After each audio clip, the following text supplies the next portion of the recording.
আপনি কি আমার দাড়ি কাটা নিয়ে আলোচনা করতে আসছেন? না, আমি আপনার দাড়ি কাটা নিয়ে আলোচনা করতে আসিনি মিস্টার কিটো সাহেব।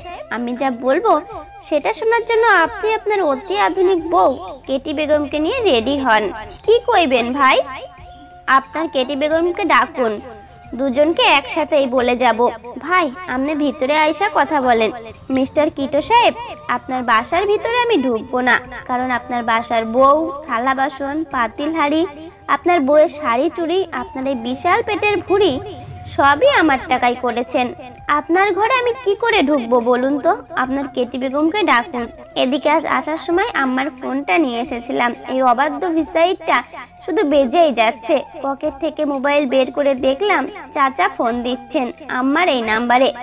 এতবার ফোন দিচ্ছেন কেন চাচা? কে জানে কোনো সমস্যা হয়েছে কিনা গ্রামের বাড়িতে। কল যে একবার রিসিভ করতেই হয়। কেটি বেগমকে ডাকতে বলে আমি চাচার সাথে কথা বলতে একটু পাশে সরে এসেছি। হ্যালো, আসসালামু আলাইকুম চাচা। ওয়ালাইকুম আসসালাম বাজান, কেমন আছোস বাজান? চাচা তো একটু খোঁজও নিলি না। চাচা ভালো নাই আমি। আপনার শরীর কেমন চাচা? আমার আর খুব বেশি সময় নাই রে বাজান। তোরে দেখতে খুব মন চাইছিল, আর দেখা হইব কিনা জানি না রে বাজান। তোর সাথে যে একটু কথা কইতে পারছি এইটাই বেশি। এভাবে কথা বলছেন কেন চাচা? হয়তো আমি বিদেশ গিয়ে কোনোদিন আপনার সাথে কথা বলিনি, কিন্তু আপনার কথা আমার সবসময় মনে পড়তো। আসলে কোন মুখে আমি আপনার সাথে কথা বলবো চাচা? যে অন্যায় আমি আপনার সাথে করে গেছি তার কোনো ক্ষমা নেই। আপনাকে ঠকিয়ে যে পাপ আমি করেছি, জীবনে আজ হয়তো তার প্রায়শ্চিত্ত করছি। বাজান, কি করছ তুই এসব? তুই আমার বংশের একমাত্র ছেলে, বাপের কাছে ছেলের কোনো অন্যায় থাকে না রে বাজান। যদি কিছু মনে না করস তবে একটা কথা কইতাম তোরে বাজান। বলেন চাচা, কি বলবেন? আমাগো দুই ভাইয়ের একজনই বেটা তুই, এই বংশের বাতিও যে তুই। আমি কইমু বউ গেছে যাও, তুই সব ভুইলা যা বাজান, তুই সব ভুইলা যা। তুই আবার নতুন কইরা শুরু করবি বাজান। ঝামেলায় যায় তোর যদি কিছু হইয়া যায় তবে আমাগো বংশের বাতি নিভাইয়া যাইব। তুই বাজান বংশের বাতি নিভাইয়া দিস না রে। শুনুন চাচা, বিদ্যুৎ যখন চমকেছে বাস তো একটা পড়বেই। এই ডাইনের কারণে আমি আমার বাপ হারিয়েছি, আমার পরিবারের মধ্যে ঝামেলা বাঁধিয়েছি, আমার টাকা পয়সা সব খুইয়েছি। আপনি আমায় ক্ষমা করবেন চাচা, আমার সব ভুল পাপ অন্যায় আপনি ক্ষমা করে দিবেন চাচা। আজ এখন ফোন রাখি, আমি আবার আপনার সাথে কথা বলবো চাচা। চাচাকে সালাম দিয়ে ফোন রেখে দিয়েছি। ওদিকে কেটি বেগম এবং কিটো সাহেব এসে দাঁড়িয়েছেন। ওদের দুজনের মধ্যে খুব রাগারাগি হচ্ছে, মনে হচ্ছে আমার ব্যাপারটা নিয়েই রাগারাগি করছে। এই বাউন্ডারির ভিতরে বাড়িওয়ালার ঘর, ওদের ঘর সহ আরো কয়েকটা একতলা ঘর আছে। ঘরগুলোর সামনে ছোট একটু উঠোন আছে। আমি ওই উঠোনে ডেকেছি ওদের দুজনকে। চলে এসেছে এই দুই প্রতারক। আমি দিনাকে জিজ্ঞেস করলাম, কেটি বেগম কত টাকা খেয়েছিস তুই আমার? সাকিব, কি বলছো তুমি এসব? আমি না তোমার বউ, তুমি আমার হাজবেন্ড হয়ে। আমি কে? আমি তোর হাজবেন্ড? তাহলে রাশেদ কে তোর? বল। ছি ছি সাকিব, কি বলছো তুমি? তুমি কি আমাকে ভালোবাসো না?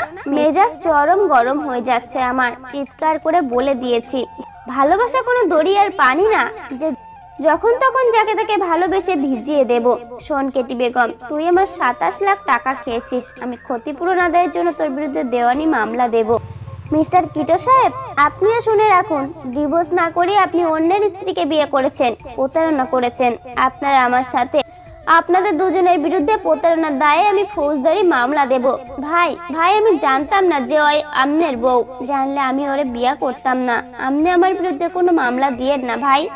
মিস্টার কিটো সাহেব, আপনার কেটি বেগম যে ক্লাস 9-এ থাকতে একজনের সাথে পালিয়ে বিয়ে করেছিল এবং স্বামী রেখে পরকীয়া করে ডিভোর্স পেয়েছিল, জানতেন না আপনি এসব?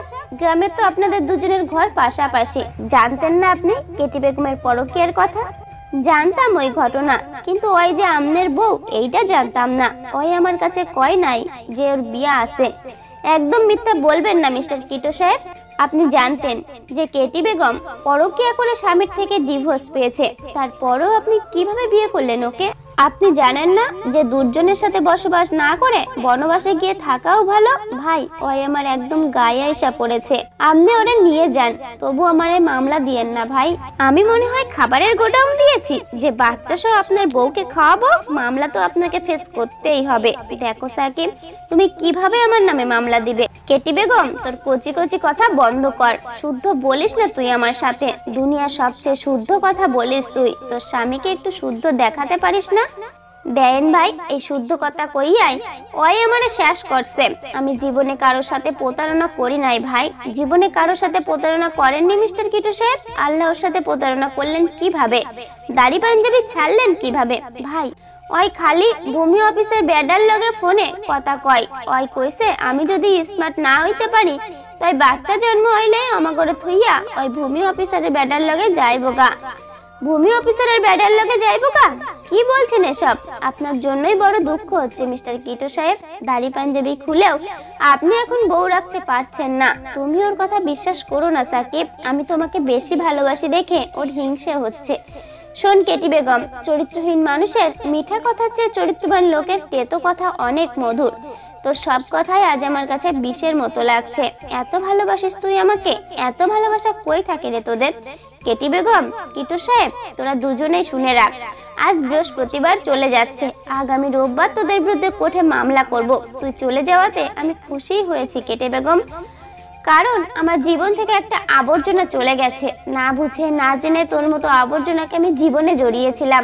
সাকিব, তুমি আমাকে এসব বলতে পারলে? তোর মতো রসালো যৌবনা মেয়েকে আর কি বলবো আমি? মনে রাখবি যে যৌবন রসের কলসি নিয়ে আস তুই টকবক করছিস, এই রসের কলসি তোকে একদিন ডুবিয়ে মারবে।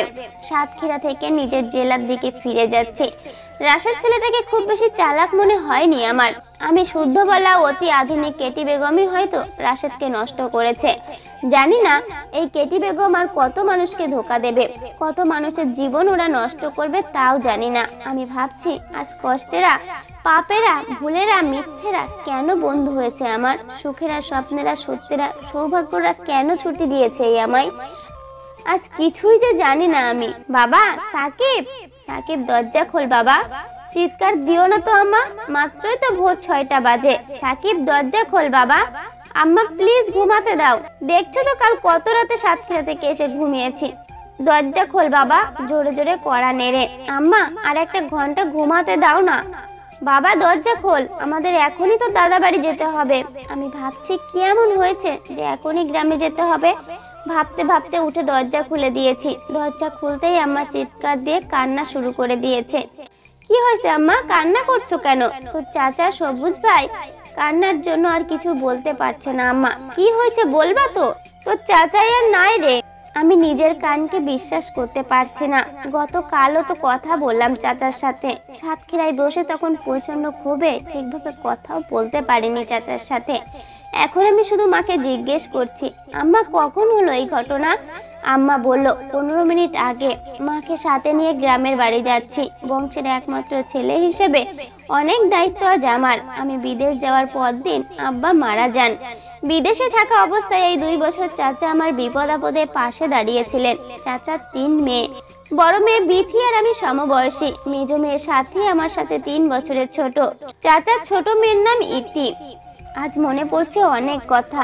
যখন আমি খুব ছোট তখন বাবা এক ঈদের দিনে সবার সামনে চাচাকে বলেছিল, সবুজ তোর মেজো মেয়ে সাথী আমার সাকিবের বউ করব।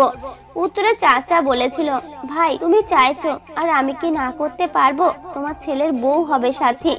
সেদিন আমি বিয়ে শাদীর কিছুই বুঝতাম না, কিন্তু সেই থেকে সবাই বলতো সাকিবের সাথে সাথীর বিয়ে হবে। এভাবেই বুঝতে থাকি যে বড় হলে সুলতানা তানিয়া সাথী আমার বউ হবে। ফর্সা গায়ের রঙের নীলাভ বাদামি চোখ আর চিকন নাকের জন্য সবাই সাথীকে প্রিন্সেস ডায়ানা নামে ডাকতো। সাথী ছোটবেলায় এতটাই সুন্দর ছিল যে আমাদের গ্রামের ওইদিকে সাথীকে কন্যা শিশুদের সৌন্দর্যের আদর্শ ধরা হতো। কারণ সাথীর জন্মের পরে এলাকায় কয়েকজন সদ্য জন্ম নেওয়া সুন্দর কন্যা শিশুর নাম সাথী রাখা হয়েছিল আমাদের সাথীর নাম অনুসারেই। অথচ এই মেয়েটাকেই আমি চরম কষ্ট দিয়েছি। বান্ধবী দিনাকে যেদিন প্রথমবার সাথী আমাদের বাসায় নিয়ে এসেছিল, আব্বা আম্মা সেদিনই সাথীকে নিষেধ করে দিয়েছিল যেন দিনাকে আর বাসায় না আনে। আম্মা দিনাকে সন্দেহ করেছিল যে মেয়েটা তার এই একমাত্র ছেলের পিছু লাগতে পারে। পরে দিনাও আমাকে বলেছিল ও নাকি সাথীর সাথে আমার জন্যই আমাদের বাসায় আসতো, অথচ দিনা জানতো যে সাথীর সাথে আমার বিয়ে ঠিক করা হয়েছিল। সুলতানা তানিয়া সাথী নাকি দিনাকে দূর থেকে দেখিয়েছিল ওর হবু স্বামী তৎকালীন কলেজের জিএসআই সাকিবকে। তৃতীয় দিন যখন সাথীর সাথে দিনা আমাদের বাসায় আসে তখন আম্মা ওদেরকে ভাত খেতে দিয়ে গোসলে ঢুকেছিল। দিনা অর্ধেক ভাত খেয়েই সাথীকে অনুরোধ করেছিল আমাকে দিয়ে ওকে বাসায় পৌঁছে দেওয়ার জন্য, কারণ পথে নাকি ওকে বকাটে ছেলেরা বিরক্ত করবে। দুপুরবেলা একা রাস্তায় পেলে বকাটেরা ওর ক্ষতি করবে। সাথী খুব করে আমাকে অনুরোধ করেছিল দিনাকে বাসায় পৌঁছে দেওয়ার জন্য। আমি যেতে চাইনি, কিন্তু দিনা নাকি কান্না করছিল, তাই সাথীও আমাকে নাছোড়বান্দার মতো অনুরোধ করেই যাচ্ছিল। বাসা থেকে দিনাকে নিয়ে সামান্য এটুকু যেতেই দিনা এক লাফে আমাকে জড়িয়ে ধরে কান্না করতে করতে বলেছিল, সাকিব আমি তোমাকে ভালোবাসি সাকিব, আমি তোমাকে ছাড়া বাঁচবো না সাকিব। সেদিনের আগে 24 বছরের জীবনে আমি নিজেকে নারীর স্পর্শ থেকে সযত্নে দূরে রেখেছিলাম। সুলতানা তানিয়া সাথী হয়তো স্বপ্নেও ভাবেনি বান্ধবী দিনা ওর হবু স্বামীকে কেড়ে নিতে এসেছিল। যখন দিনার সাথে প্রেম করি তখনও আব্বা আম্মা আর চাচা মোটেও বিশ্বাস করেনি যে আমি সত্যি দিনাকে বিয়ে করব। সাথী যেদিন শুনেছে যে দিনার সাথে আমার প্রেম, সেদিন থেকে আর কোনোদিন আমার সামনে আসেনি।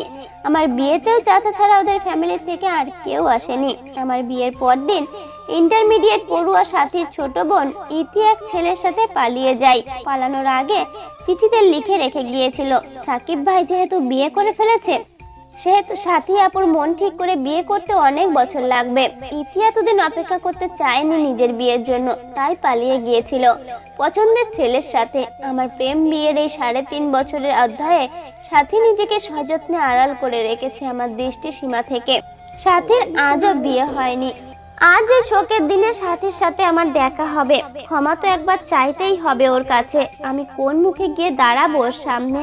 আজ যে জীবন যুদ্ধে আমি এক দিশেহারা সৈনিক, দুর্গম পথে আমি এক পথহারা পথিক, অকুল দরিয়ায় আমি এক ঠাই হারা নাবিক। আজ সুখ ও সখী দুটোই যে হারিয়েছি আমি এ জীবনে। আজ 2 দিন হলো চাচা মারা গেছেন। বংশের একমাত্র ছেলে বলে সব ঝামেলা আমার ওপর দিয়েই যাচ্ছে। সাথীর বড় বোন বিথি আর একমাত্র বোন শশী আপু স্বামী সন্তান নিয়ে আজ আসবে দুবাই থেকে। স্বামীর সাথেই ওরা দুবাই থাকে। সাথীর সাথে একটু কথা বলতে ইচ্ছে করে, একবার ক্ষমা চাইতে ইচ্ছে করে। আমাকে দূর থেকে দেখলেও আড়ালে চলে যায় সুলতানা তানিয়া সাথী। এই যে গতকাল সাথী পানি খাচ্ছিল ডাইনিং টেবিলে, পানি খাওয়ার বাহানায় আমি গিয়ে সামনে দাঁড়িয়েছিলাম। আমাকে দেখে ভূত দেখার মতো করে বিষম খেয়ে সব পানি গড়গড় করে আমার গায়ে ঢেলে ভিজিয়ে দিল। আমি শুধু আগের মতোই বেয়াদব বলে চলে এসেছি। আগের মতোই বেয়াদব বললেও কোনো কিছুই যে আজ আর আগের মতো নেই। ফজরের নামাজ পড়ে বের হয়েছি মসজিদ থেকে, বাড়ির দিকে ফিরে আসছি। অনেকেই এখনো ঘুম থেকে ওঠেনি। আরে পুকুর ঘাটে এটা কে বসে আছে একা? আমি ভাবছি এটা সাথী কিনা। হ্যাঁ এটা সাথী। দূর থেকে হলেও তো ভালোবেসেছিলাম সাথীকে, চিনতে ভুল করব কেন? চলে এসেছি সাথীর কাছে। কি রে সাথী, কোথায় থাকিস তুই? কেন খুঁজছিলেন নাকি আমাকে সাকিব ভাই? না মানে তোকে দেখছিলাম না তো। খুব দেখতে চান নাকি আমাকে? না মানে বাড়িতে এখন একটাই তো চাচাতো বোন তুই। ও আচ্ছা, চাচাতো বোনের খবর নিতে চাচ্ছিলেন। এই তো।